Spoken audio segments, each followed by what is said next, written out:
السلام علیکم۔ پیش خدمت ہے امرو اور سمندری جن۔ امرو عیار گوشت خرید کر اپنے گھر کی طرف بڑھ رہا تھا کہ اچانک اس کا پاؤں پھسلا اور وہ دھڑام سے پشت کے بل زمین پر گر گیا اور اس کے حلق سے چیخ نکل گئی اور اس کے ہاتھ سے گوشت والا تھیلا نکل کر دور جا گرا۔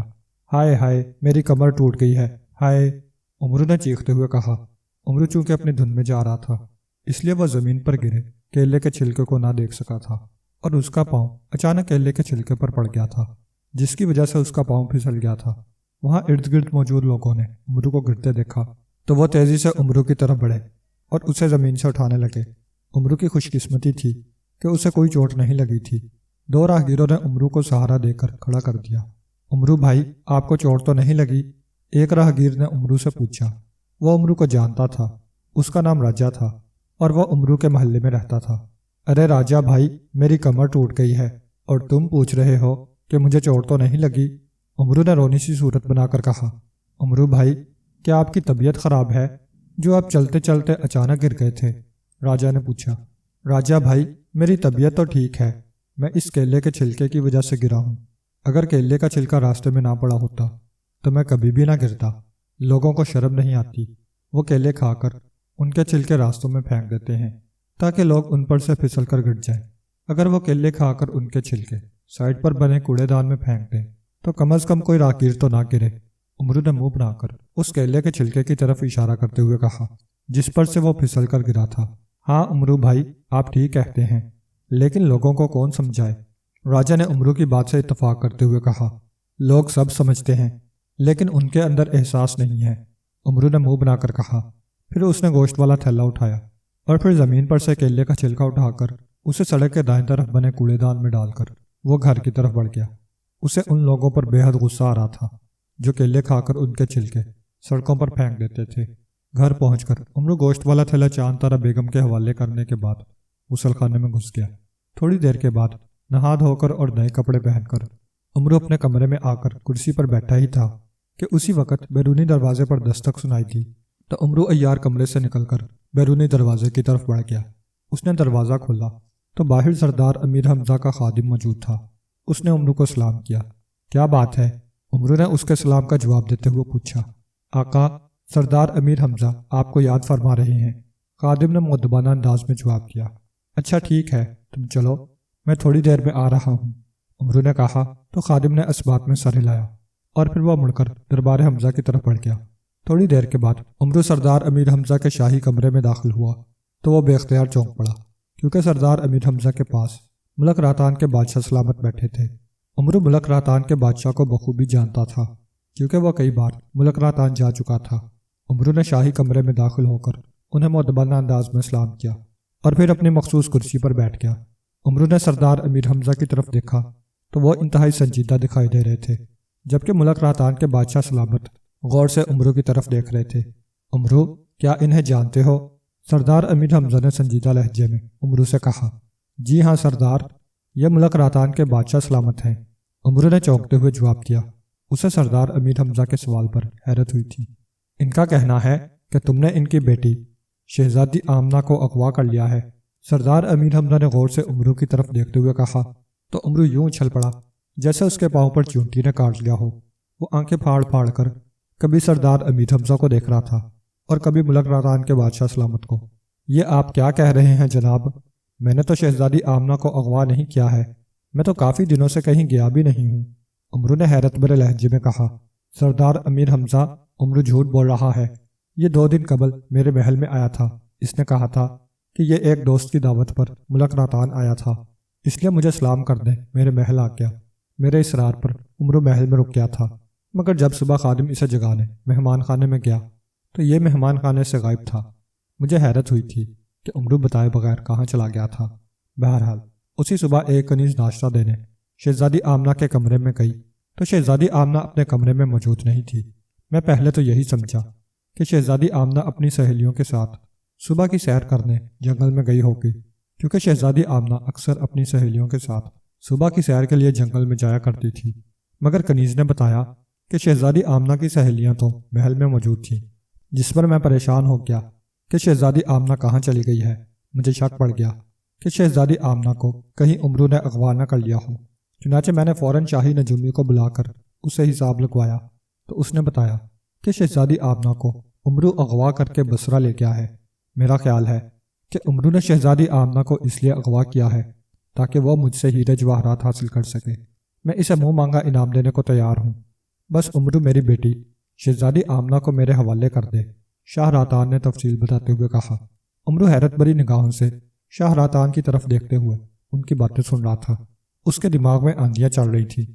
وہ سوچ بھی نہ سکتا تھا کہ کسی ملک کا بادشاہ اس پر اپنی بیٹی کے اغوا کا الزام لگا دے گا، کیونکہ وہ تو بادشاہوں کی بیٹیوں اور بیٹوں کو جادوگروں، جنوں اور چڑیلوں کی قید سے آزاد کرانے کے لیے اپنی جان کی بازی تک لگا دیتا تھا۔ پھر بھلا اسے شاہ راتان کی بیٹی شہزادی آمنہ کو اغوا کرنے کی کیا ضرورت تھی؟ عمرو، تم کیا کہتے ہو؟ کیا تم نے واقعی شہزادی آمنہ کو اغوا کیا ہے؟ سردار امیر حمزہ نے عمرو سے کہا۔ سردار، پہلی بات تو یہ ہے کہ میں ملک راتان نہیں گیا، اس بارے میں آپ میری بیوی چاند تارا سے معلوم کر سکتے ہیں۔ دوسری بات یہ ہے کہ مجھے اگر ان سے خزانہ حاصل کرنے کی ضرورت ہوتی تو میں دوسرے ذریعے سے بھی خزانہ حاصل کر سکتا تھا۔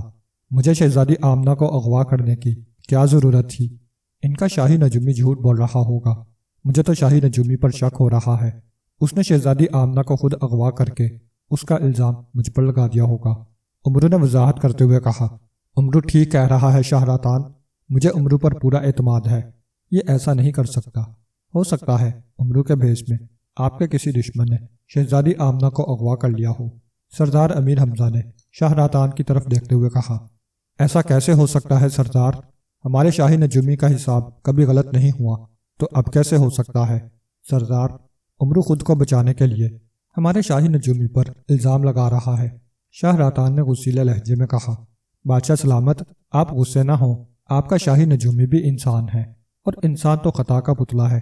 سردار، اگر آپ شاہی نجومی کو بلا کر معلوم کر لیں تو ابھی دودھ کا دودھ اور پانی کا پانی ہو جائے گا۔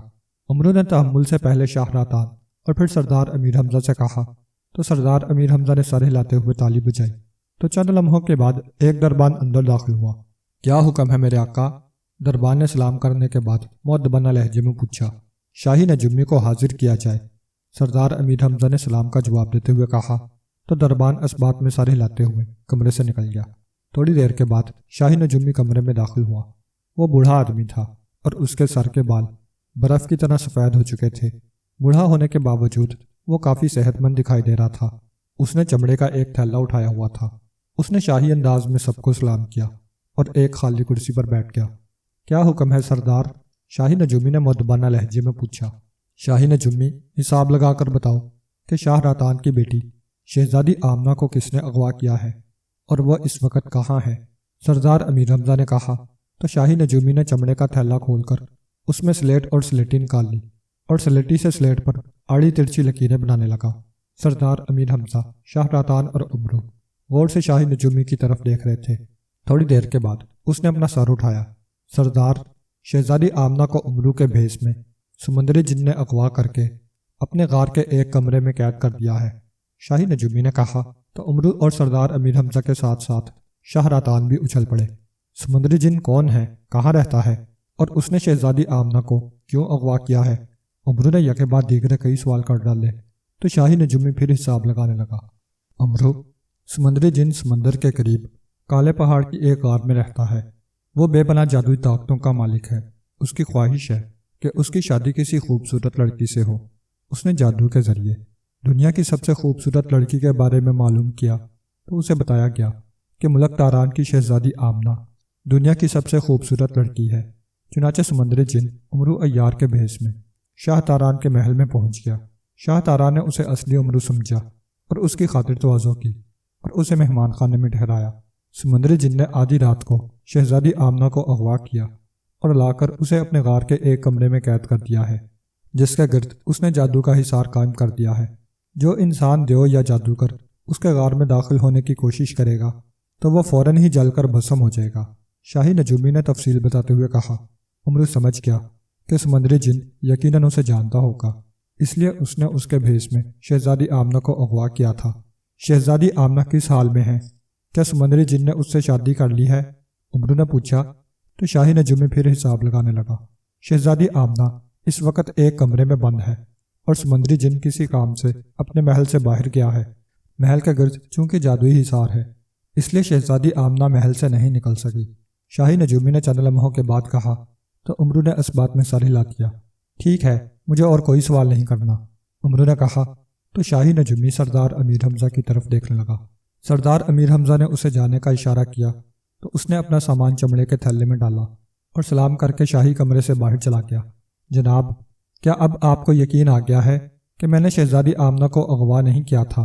عمرو نے شاہ راتان سے مخاطب ہو کر کہا۔ ہاں، مگر ہمارے شاہی نجومی نے یہ کیوں بتایا تھا کہ شہزادی آمنہ کو عمرو نے اغوا کیا ہے؟ شاہ راتان نے حیرت بھرے لہجے میں کہا۔ کبھی کبھی نجومیوں سے بھی غلطی ہو جاتی ہے، آخر وہ بھی انسان ہیں، سردار امیر حمزہ نے کہا۔ میں اپنی بیٹی کو کیسے سمندری جن کی قید سے آزاد کراؤں گا؟ مجھے کچھ سمجھ نہیں آ رہا، میں کیا کروں؟ شاہ راتان نے پریشانی کے عالم میں کہا۔ آپ پریشان نہ ہوں، عمرو آپ کی بیٹی کو سمندری جن کی قید سے چھڑا کر لے آئے گا، سردار امیر حمزہ نے شاہ راتان کو تسلی دیتے ہوئے کہا تو وہ چونک کر عمرو کی طرف دیکھنے لگے۔ سردار امیر حمزہ ٹھیک کہہ رہے ہیں جناب، مگر میں کوئی بھی کام کرنے سے پہلے نیک شگون کے طور پر کچھ ضرور لیتا ہوں۔ اگر آپ بھی مجھے نیک شگون کے طور پر ہیرے کا ہار دے دیں تو کام جلدی ہو جائے گا، عمرو نے مسکراتے ہوئے کہا، کیونکہ اس نے شاہ راتان کے گلے میں ہیروں کا ہار دیکھ لیا تھا اور اسے دیکھ کر اس کی آنکھوں میں چمک ابھر آئی تھی، جبکہ شاہ راتان حیرت بھری نگاہوں سے عمرو کی طرف دیکھنے لگے۔ شاہ راتان، آپ برا نہ مانیے گا، نیک شگون لینا عمرو کی عادت ہے، سردار امیر حمزہ نے کہا تو شاہ راتان نے اپنے گلے سے ہیروں کا ہار اتار کر عمرو کی طرف بڑھا دیا تو عمرو نے فوراً اٹھ کر شاہ راتان کے ہاتھ سے ہیروں کا ہار لے کر اپنی ضمیل میں ڈال دیا۔ بہت بہت شکریہ جناب، باقی انعام میں اس وقت لوں گا جب میں شہزادی آمنہ کو سمندری جن کی قید سے آزاد کرا کے لے آؤں گا۔ اچھا سردار، میں اب چلتا ہوں تاکہ میں مہم پر روانہ ہو سکوں۔ عمرو نے مسکراتے ہوئے پہلے شاہ راتان اور پھر سردار امیر حمزہ سے مخاطب ہو کر کہا تو انہوں نے اس بات میں سر ہلا دیا۔ عمرو نے انہیں سلام کیا اور شاہی کمرے سے نکل کر شاہی استبل کی طرف بڑھ گیا تاکہ وہ اپنے گھوڑے بجلی پر سوار ہو کر کالے پہاڑوں کی طرف روانہ ہو سکے۔ ایک انتہائی طاقتور اور لمبا تڑنگا جن فضا میں اڑتے ہوئے اپنے محل کی طرف بڑھا تھا۔ یہ سمندری جن تھا جس نے زرد رنگ کا زیر جامہ پہنا ہوا تھا، جبکہ اس کے دونوں پیروں میں نیلے رنگ کے کڑے تھے۔ اس کی آنکھیں بڑی بڑی تھیں اور سر گنجا تھا۔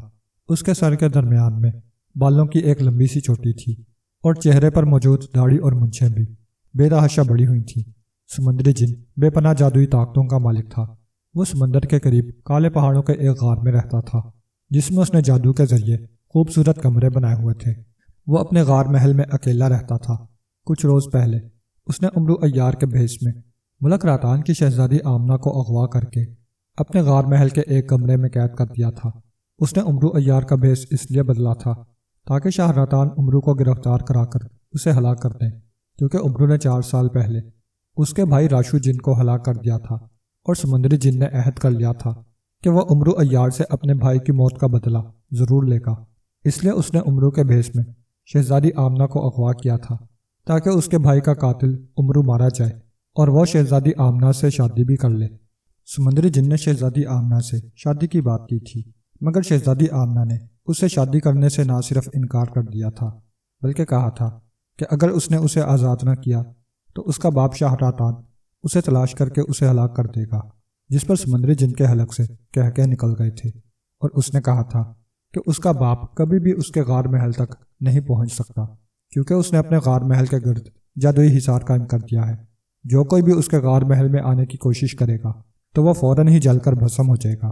سمندری جن صبح ہی صبح اپنے کسی کام سے طلسم ہوشربا گیا تھا اور اپنا کام کرنے کے بعد اب وہ اپنے غار محل کی طرف جا رہا تھا۔ وہ ابھی کالے پہاڑوں کے قریب ہی پہنچا تھا کہ اچانک اس کی نظر زمین پر پڑی اور وہ چونک پڑا۔ اس نے دیکھا کہ ایک بوڑھا انسان جس نے سرخ رنگ کا کرتا اور سفید رنگ کی شلوار پہنی ہوئی تھی اور اس کے سر پر زرد رنگ کی پگڑی تھی، ایک گھوڑے پر سوار تیز رفتاری سے کالے پہاڑوں کی طرف بڑھتا جا رہا تھا۔ سمندری جن نے جب بوڑھے انسان کو غور سے دیکھا تو دوسرے ہی لمحے اس کی آنکھیں پھٹی کی پھٹی رہ گئیں۔ ارے، یہ تو عمرو عیار ہے جس کے بھیس میں نے شہزادی آمنہ کو اغوا کیا تھا۔ لگتا ہے اسے سب کچھ معلوم ہو گیا ہے اور وہ میری قید سے شہزادی آمنہ کو آزاد کرانے آیا ہے، سمندری جن نے خود کلامی کے انداز میں کہا۔ وہ چونکہ زمین سے کافی بلندی پر اڑا تھا، اس لیے گھوڑے پر سوار عمرو اسے دیکھ نہ سکا تھا۔